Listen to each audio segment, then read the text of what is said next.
welcome to the reception and Year 1 Phonics talk. I'm Miss McMahon, I'm Early Years and Year 1 lead. Hi, I'm Miss Lasotska, Assistant Head Teacher and English Lead. And I am Miss Powell and I am a Year 1 teacher.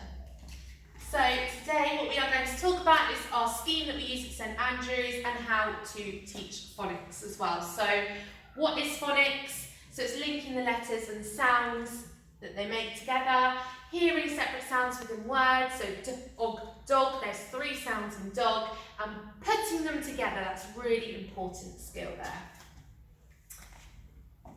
So phonics at St Andrews, just to give you a little bit of background, for over 10 years we've been using the Read, Write, Ink phonics scheme, and it's been highly successful over the years and we trust it completely. It's a synthetic phonics scheme, which means that it focuses on learning the sounds that individual letters and more than one letter make, and also blending, that's the synthesizing part.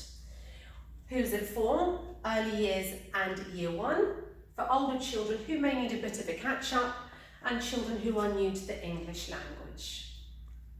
Okay. So Read, Write, Ink phonics, it's a systematic approach. I won't talk through everything here as they're on the slides, but just very quickly so you know, we teach the sounds first in a specific order. We teach our children green words, they're the words which include the sounds that we're learning and we then blend. We also use phonics appropriate reading books in school as well.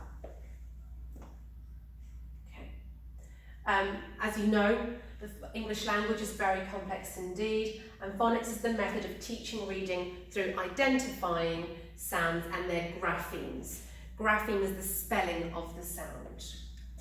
Sounds, all words are made up of sounds. For example, at, mat. Graphemes, like I just said, that's the way that we write the sound. Okay. Sound pronunciation. Often parents come to us and say, we're not quite sure how to pronounce that particular sound.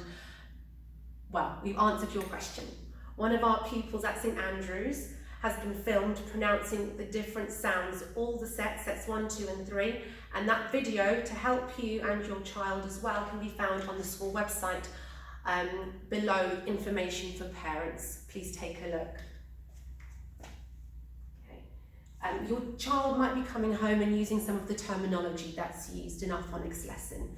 Sound, grapheme, bouncy sound, stretchy sound, blending. And just so that you know, a bouncy sound is a sound which is quick, k, k, k, d, d, d.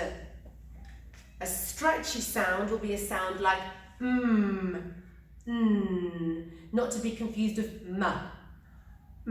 So bouncy sounds and stretchy sounds.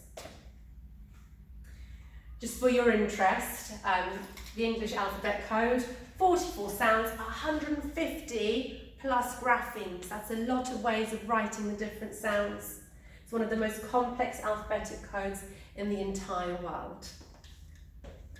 And as Mr. Soska was saying, it's very complex, so every lower class classroom has one of these speed sounds up on their displays, and the lower you go down on the display, it's different words and different sounds of how to say the same sounds. So it's quite complex. For instance, A, and A all sound the same but are written in different ways. So how do we use Read, Write, Ink to teach reading? So we start with our green words, and then once children have known all of their sounds, their set 1 sounds, set 2 sounds and set 3 sounds, they can start putting them together and start reading words and then hopefully sentences as well. So for instance, here we have cat, we have k, at, cat. Each sound has a button and then we blend it together to make the word cat. So we use storybooks in phonics, so again they will progressively get harder and they link with the level your child is on in phonics. We group for phonics in reception and Year 1, we group in reception after Christmas. So we use these texts, they unpick key vocabulary. At the beginning they have all the sounds, they have the keywords, and your child will go through that with a partner to check they know all of those. And then at the end, one of our lessons will be answering questions in full sentences. Find it in the book, prove the answer.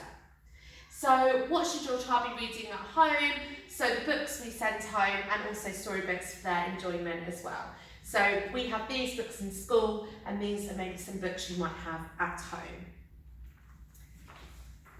With Read Write Ink, we have a mascot called Fred, and we say we are Fred talking the words. So use your Fred fingers to sound out the sounds. So for instance, at, and Fred will help you blend them together, mat. However, not all words can be sounded out, so we have our tricky words or our red words. And red words are, unfortunately, words that we can't sound out, and we need to learn them. So words like what and do and the, and they come up quite a lot, so we need to learn those quite quickly as well. Lastly, we will be having a screening test on the week beginning of the 7th of June next year. And here is an example. I'll let you have a little look. So we have a correct and incorrect, and we can also write a comment. And I think there's a little bit more information after this one as well. Okay, so the phonics screening test is nothing to be worried about. It's an informal test for all our Year 1 children, so that as teachers we know how the children are progressing and how best to ensure that they are becoming readers who can read for pleasure and for learning as well. In your own time, please do have a look at a past paper test. You'll see that there are a range of words. They are progressive in terms of difficulty. You'll also see that some words are real and some words are not real. Nonsense words. We call them alien words at school. Floost. That's an alien word. Doesn't make sense. Stare. That's a real word. We practice these regularly with the children. And just to reassure you again, when the phonics test happens, the phonics screening, the children will be in a completely relaxed environment. They won't even know they're being tested. And we will let you know close to the time how you can further support with phonics at home as well. So how can you help read, and share lots of opinions about the book, share lots of questions. And in regards to phonics, if you have watched the video and you're really confident at helping with the sounds, please do. If you're not confident, please come and ask a member of staff to help you, because we don't want to teach them those incorrect sounds. But you can encourage your child to blend, maybe they can show off and they can teach you at home. So talking, lots of talking with your child, they can hear the sounds. Also speech is very important, that they're saying the sounds correctly, so please correct them, and we will highlight to you we are maybe concerned that they're not saying the sounds correctly and how we can further help you with that. Praise your child for using new, interesting words. Please don't just use the same words. Let's eat our lunch now, let's munch our lunch now, let's scoff it, let's devour, using different words for the same meaning. So they are using a wide range of vocabulary in their talking. How to support your child learning to read and spell at school. Pure sounds, a, b, k, and so on. We Fred talk, like Miss Powell demonstrated before. We use our Fred fingers to help us to identify individual sounds, help them to read and understand their reading books, so important. And we also use our spelling to help with spelling strategies as well. If you'd like to have a little look at these online resources, please do so. Ruth Miskin is the lady behind Read Write Ink, and anything to do with Ruth Miskin echoes everything that we're doing at school as well, so please do take a look if you have time. So in early years, this is the aim for writing, so obviously writing links with our phonics very heavily. I let you read the early learning goal, but they need to use the spoken language to help them to write. And here is an example of something we would expect at the end of reception for a child to be doing with using their phonics. So it might be spelled correctly. For example, have is a red word, but it's have. They use their sounds for that, so we can't hear the E on the end, and that would be really good for a reception child, as long as we can phonetically read what they have tried to write. So thank you very much for listening today. If you do have any questions, please pass them on by the office and one of us will do our very best to answer them. Thank you. Thank you.